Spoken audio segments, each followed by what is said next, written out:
Notice కూడా ఎప్పుడు ఇచ్చారు? నిన్న రాత్రి దాదాపు 9 గంటల సమయంలో మా ఇంటి దగ్గర మా మెయిడ్కు నోటీస్ ఇచ్చి వెళ్ళారు. నేను ఆ సమయంలో సిద్దిపేట నియోజకవర్గంలో నా ప్రజలతో వివిధ కార్యక్రమాల్లో పాల్గొన్నాను. అయితే నిన్న రాత్రి 9ంటికి నోటీస్ ఇచ్చి ఉదయాన్నే 11 గంటలకు రమ్మన్నారు. నేను హైదరాబాద్లో లేను, అయినా కూడా రాత్రే హైదరాబాద్ చేరుకొని వాళ్ళు ఇచ్చిన నోటీస్ మీద మేము చెప్పి నిర్ణయం తీసుకున్నాం. ఎందుకంటే మాకు చట్టాన్ని గౌరవిస్తాం, న్యాయ వ్యవస్థ మీద నమ్మకం ఉంది, తప్పకుండా వెళ్తాం. మేము ఏ తప్పు కూడా చేయలేదు, అందువల్ల భయపడము. ఈ రేవంత్ రెడ్డి తాటాకు చప్పుళ్లకు బెదిరే ప్రశ్నే ఉత్పన్నం కాదు. ఎందుకంటే ఇలా రేవంత్ రెడ్డి మాకు తెలుసు, నిన్న ఆయన బావమర్ది భాగవతాన్ని పొద్దున బయట పెడితే సాయంత్రానికి నోటీస్ పంపిండు. ఆ భాగవతం మీద కనీసం ఒక్క మంత్రి కానీ ప్రభుత్వం నుంచి స్పందన కూడా లేదు. ఎందుకంటే మేము అన్ని ఆధారాలతో నిజాలు బయట పెట్టినాం కనుకనే ఆ సమాధానం లేక డైవర్షన్ టాక్టిక్స్ కోసం ఈ నోటీస్ పంపిండని అర్థమవుతా ఉంది. నిన్ననే చెప్పినాం మేము, ఈ దండుపాలెం ముఠా రేవంత్ రెడ్డి కేబినెట్ ఏ రకంగా వాటాలు పంచుకోవడంలో తన్నుకుంటున్నారో అన్ని విషయాలు బయట పెట్టాం. అంటే రాబోయేటువంటి మున్సిపల్ ఎన్నికల ముందు వీళ్ళ అవినీతి బయటపడుతుందని, వీళ్ళ అవినీతి బట్టబయలవుతుందని, వీళ్ళ బండారం బయటపడ్డదని ఒక డైవర్షన్ టాక్టిక్స్ కు ఇవాళ రేవంత్ రెడ్డి గారు మాకు నోటీస్ ఇచ్చారు. సరే, ఈ నోటీస్ కొత్త కాదు. తెలంగాణ ఉద్యమంలో ఎన్ని కేసులు పెట్టినా, ఎన్ని రకరకాల ఇబ్బందులు పెట్టినా కేసీఆర్ గారి నాయకత్వంలో మేము పోరాడినటువంటి ఒక కార్యకర్తలం, ఉద్యమకారులం. ఆ గత సమైక్య వాళ్ళని అనేక సార్లు మమ్మల్ని అరెస్ట్ చేశారు, అనేక వందల కేసులు పెట్టినారు. ఆ రోజే మేము భయపడలేదు. ఇవాళ నువ్వు ఎందుకు నోటీస్ ఇచ్చినావు నాకు? మేము ఏమడిగినాం? నీ 6 గ్యారెంటీల సంగతి ఏంది అని అడిగినాం. నువ్వు బాండ్ పేపర్ మీద రాసిచ్చిన మహిళలకు మహాలక్ష్మి 2500 ఎప్పుడు ఇస్తావు అని అడుగుతా ఉన్నాం. నువ్వు అవ్వా తాతలకు 4000 పెన్షన్ ఎప్పుడు ఇస్తావు అని అడుగుతా ఉన్నాం. నీ యొక్క అక్రమాలు, నీ బొగ్గు నీ పవర్ కుంభకోణం, హిల్ టీపీ ఇండస్ట్రీస్ కుంభకోణాలు అసెంబ్లీ వేదికగా, ప్రజావేదికగా ఎప్పటికప్పుడు నిన్ను ప్రశ్నిస్తా ఉన్నాం. సో నీ కుంభకోణాలు బయటపడుతున్నాయి. నీ వాటాల పంచాయతీలు స్వయంగా మంత్రులే ఒకరి మీద ఒకరు బయట పెట్టుకుంటుంటే నీ పరువు పోతుందని, నీ వాటాల విషయం ప్రజలకు అర్థమవుతుందని డైవర్షన్ కోసం ఈ నోటీసులు ఇస్తున్నావు. మాకు తెలియదా? ఇవాళ కృష్ణా నీళ్లను ఆంధ్రాకి అప్పచెప్తున్నావు. అదేవిధంగా గోదావరి నీళ్లను ఇవాళ చంద్రబాబు నాయుడు గారి ప్రభుత్వం, ఆంధ్రప్రదేశ్ ప్రభుత్వం గోదావరి నీళ్లను మళ్లించి మరి బనకచెర్లకు, నల్లమల్ల సాగర్ తీసుకుపోతుంటే నీ చేతగాని తనాన్ని ఎప్పటికప్పుడు నిలదీసింది బీఆర్ఎస్ పార్టీ, ప్రశ్నించింది బీఆర్ఎస్ పార్టీ. నీ యొక్క బండారాన్ని బయటపెట్టింది బీఆర్ఎస్ పార్టీ. సో నువ్వు అచేతనం అయిపోయినావు.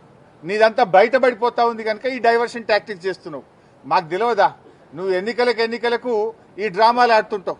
పంచాయతీ ఎన్నికల ముందు అప్పుడేమో మా కేటీఆర్ గారికి నోటీస్ ఇస్తావు. ఇప్పుడు మున్సిపల్ ఎన్నికలకు రేపో మాపో నోటిఫికేషన్ వస్తుంది కనుక మాకు నోటీస్ ఇస్తా ఉన్నావు. నీ సంగతి తెలియదు ఏముంది? మొన్న పంచాయతీ ఎన్నికల ముందేమో రైతు బంద్ వేసినావు. ఇప్పుడు యాసంగి పంటకు ఎందుకు రైతు బంద్ వేస్తలేవు? పంచాయతీ ఎన్నికలు లేవు. కేసీఆర్ గారు ఎప్పుడైనా డిసెంబర్ నుంచే రైతు బంద్ స్టార్ట్ చేసిండు. జనవరి అయిపోయినా రైతు బంద్ పట్టలేదు. పంచాయతీ ఎన్నికల ముందేమో బతుకమ్మ చీరలు ఇచ్చినావు, మహిళలకు వడ్డీ లేని రుణం ఇచ్చినావు, రైతు బంద్ ఇచ్చినావు. ఇప్పుడు మున్సిపల్ ఎన్నికలు వచ్చినాయి, ఊర్లను విడిచిపెట్టిండు, రైతు బంద్ ఎగ్గొట్టిండు.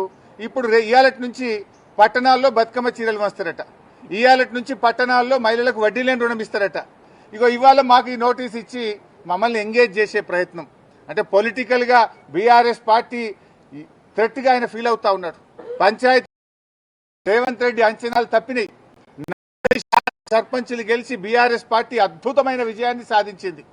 దాంతో ఆయనకు దిమ్మ తిరిగిపోయింది. ఈ మున్సిపల్ ఎన్నికల్లో కూడా మళ్లీ బీఆర్ఎస్ పార్టీ బలమైనటువంటి ప్రత్యర్థిగా ఉంది కనుక ఈ డ్రామాలన్నీ షురూ చేసిండు. చీరలు పంచి ఎన్నికలు వచ్చినాయి కనుక చీరలు పంచుతా, వడ్డీ లేని రుణం పంచుతా అని డ్రామాలు స్టార్ట్ చేసిండు. మాకు ఈ నోటీస్ ఇచ్చి ఫోన్ ట్యాపింగ్ కేసులో ఏదో ఉంది అనేటువంటి ఒక క్రైమ్ సినిమా సీరియల్ లెక్క నడుపుతా ఉన్నాడు. 2 ఏళ్ల నుంచి డ్రామాలు ఆడుతున్నావు. ఆల్రెడీ నువ్వు గతంలో నా మీద ఫోన్ ట్యాపింగ్ కేసు పెడితే హైకోర్టు కొట్టేసింది, సుప్రీంకోర్టు కూడా కొట్టేసింది. నీ చెంప చెల్లుమనే విధంగా తీర్పు ఇచ్చింది. నువ్వు పెద్ద పెద్ద అడ్వకేట్లను, రాష్ట్ర ప్రభుత్వ డబ్బులను, కోట్లాది రూపాయల డబ్బులు ఖర్చు పెట్టి పెద్ద పెద్ద న్యాయవాదులను పెట్టినావు నా మీద. ఎంత పెద్ద న్యాయవాదులను పెట్టినా న్యాయం నా వైపు ఉంది గనక, మేము తప్పు చేయలేదు గనక, ధర్మం మా వైపు ఉంది గనక హైకోర్టులో మేము గెలిచాం. సుప్రీంకోర్టు కూడా నీ చెంప చెల్లుమనే విధంగా నువ్వు స్పెషల్ లీవ్ పిటిషన్ వేస్తే కూడా కొట్టివేసింది. న్యాయం నిలబడ్డది, ధర్మం నిలబడ్డది. అయినా నువ్వు మళ్ళీ పిలుస్తున్నావు. సుప్రీంకోర్టే కొట్టేసిన ఇంకా మళ్ళీ పిలుచుడేంది డ్రామా? ఏంది డ్రామా? ఎన్ని రోజులు ఈ డ్రామా నడుపుతావు? 2 సంవత్సరాలు దాటిపోయింది. అంటే ఒక కంటిన్యూస్ గా ప్రజల్ని ఎంగేజ్ చేయాలని, మీడియాను డైవర్షన్ చేయాలని, ప్రజల అటెన్షన్ డైవర్షన్ చేయాలని నువ్వు ఎంత డైవర్షన్ చేసినా నేను ఎడవం. నీ బొగ్గు కుంభకోణం గురించి నిలదీస్తూనే ఉంటాం.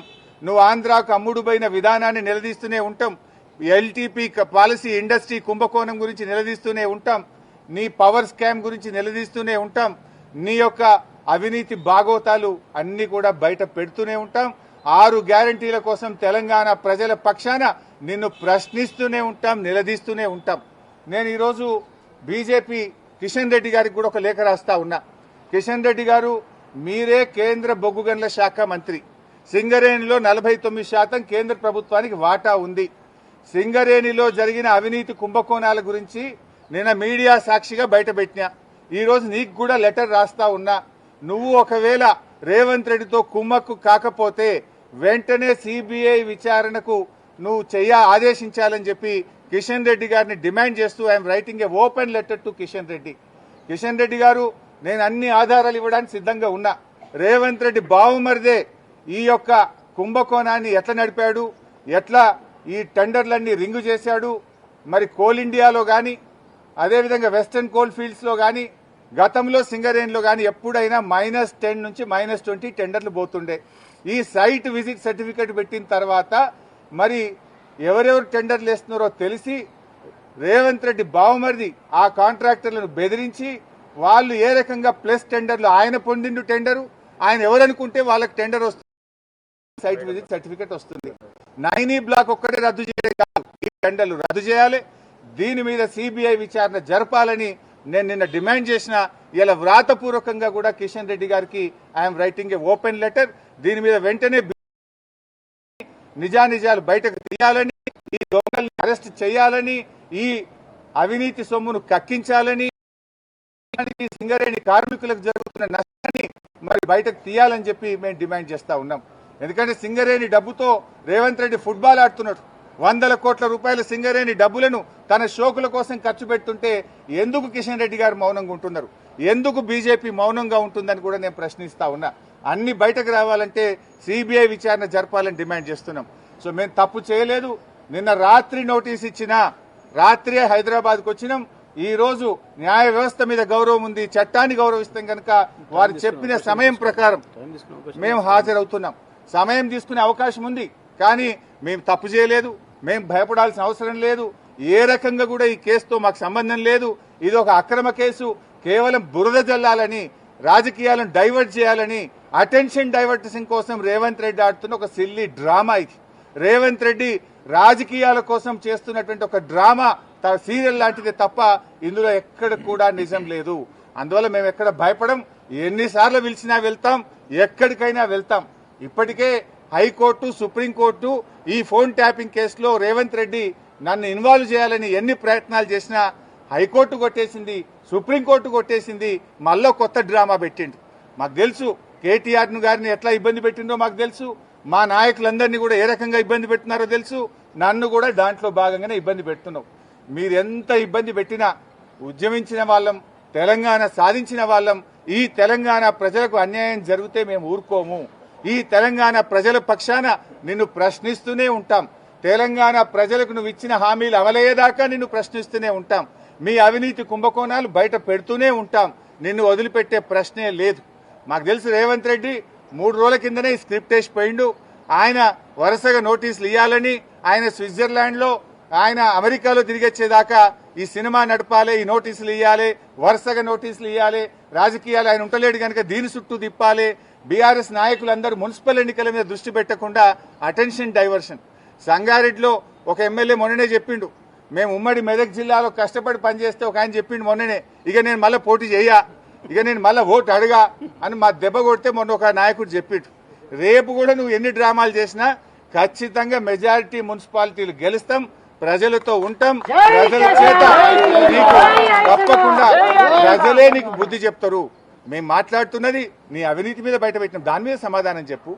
నీ 6 గ్యారెంటీల గురించి అడుగుతున్నాం, దాని మీద సమాధానం చెప్పు. లేని సంబంధం లేని కేసుల్లో మమ్మల్ని పిలిచి ఈ డ్రామా ఆడుతున్నావు, ఆడు ఎంతకాలం ఆడతావో. నీకు సమయం దగ్గర పడ్డది, ప్రజలే నీకు తగిన గుణపాఠం చెప్తారు. తప్పకుండా మేము న్యాయపరంగా ఎలాంటి అవకాశాలు ఉన్నాయో న్యాయపరంగానే ఈ కేసును మేము ఎదుర్కొంటాం. Thank you.